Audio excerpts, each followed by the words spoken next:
May mga player talaga nasisira ng araw mo eh. Ayun oh, may mga demonyo pa rin talaga dito guys no. Hindi maubos-ubos ng mga demonyo na to. Tapos dito, dinedelay ka na, tinatrash talk ka pa ng kalaban. Kamukha mong hero mo, Bosswak. Hindi nakakatawa, min.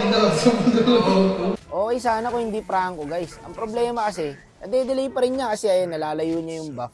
Kuwang-kuha mo talaga ang gawain ng demonyo, boss. Ganyan na ganyan yan eh. Kailan ba tayo magkakaisa sa solo RG? Nakampi mo, kalaban mo eh. Pag ganito guys, huwag nyo hayaan na masira yung mood nyo. Ang ganda pa naman ng araw ko ngayong araw. Gago, wala na rin akong red. Ano na to, lahat kalabang ko. Marurunong pa yung kalaban guys. Alam kasi nila na tinatarantado ko na itong Franco eh. Kaya nag-i-invade din. Tamo, paano ka makaka-farm dyan? Tangina, nakakasama ng loob. Wala pa akong kain o wala pa akong ligo oh. Pagkagising ko, naglaro ako agad eh. First game ko to boss eh. Talagang ito mga to, tatanggalin yung bite mo sa katawan eh. Kalmado lang ako dyan niya pero sa loob-loob ko puputok na ako eh. Hindi ko siya trinastok dyan kasi guys, ang mangyayari dyan, may inis ka lang lalo.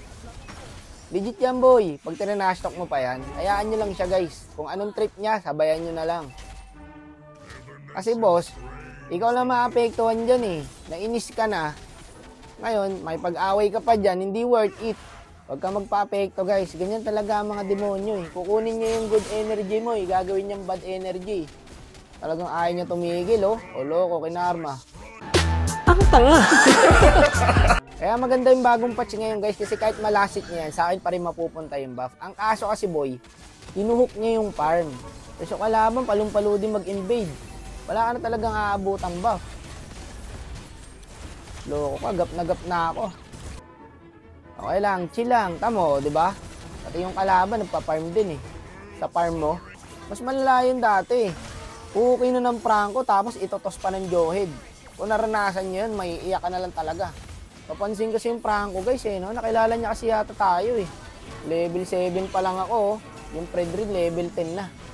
Pwede naman kayo magpakilala sa magandang paraan, hindi sa ganito. Kawawa yung mga nadadamay guys. Buti na nga lang dito guys, binuhat kami ng Layla. Layla pa yung bumuhat ah. Wala pang skin yan. Totoo nga ang kasabihan. Na mas nakakatakot yung Layla pag walang skin. Normal skin lang yan gamit niya guys oh. Kita nyo? Lumamang pa kami. Ang kaso, nadet din agad ng kalaban. Sayang yung Lord, di namin nasamahan guys. Sana next patch guys, pukusan naman yung Monton yung report system no. Para masampulan din yung mga toxic, yung mga nanganganswer na player. Wala kasing kwenta yung mga report ngayon guys eh. Wala, hindi pinapansin ni Monton yun. Buhay pa sana ako dito eh. Kaso na-slow ones ako guys. Naubos doon sa Krusty Krab, kakapindot. Dito na nagpakilala yung Layla guys eh. Tignan nyo gagawin ng Layla dyan. Uubusin niya yan. Nagtatrash talk pa yung kalaban. Kala nila panalo na sila eh. Ang sakit na ng Layla boss, hindi nila napapansin. Tignan nyo yung damage ng Layla guys. Kaya marunong din sa positioning ha. Oh, ubos, triple kill. Maniac to ya, tignan nyo. Yan ang sabi ko, pwede kayong magpakitang gila sa magandang paraan. Ipiplex natin mamaya yung Layla na yan guys. Hindi natin sasayangin yung effort niya.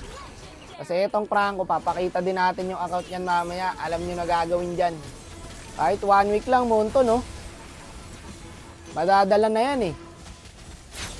May proof na oh, may video na ako oh. A-actionan mo na lang. Tara, kaya ng ento. Hindi na nila kaya yung Layla guys. Tsaka wala rin aabot sa Layla eh. O, tinatayuan na nga lang yung Ibo. Ang sakit boss. Nakita nyo yung damage ng Layla. W Layla. Tsaka nasa akin din lahat ng atensyon nila guys nung early. Kaya tumaba yung Layla. Naka-farm ng maayos. Kagi yung XP pre, hindi makalapit. Wala, double sila boy. Solid ng Layla pre. Nasa 200 star ka na oh. Parang mas matino pa guys yung laruan sa Epic tsaka Legend. Siguro doon ang ganda ng laban. Tara, tayo na lang humatol dito kundi mahatulan ni Monton to. Ito yung Franco guys. Putik, imo na pala to eh. 1-4 matches, 50 win rate. Ito naman yung Layla guys. Yung Layla oh, glory lang pero mas matino pa yung pag-iisip kaysa sa imo.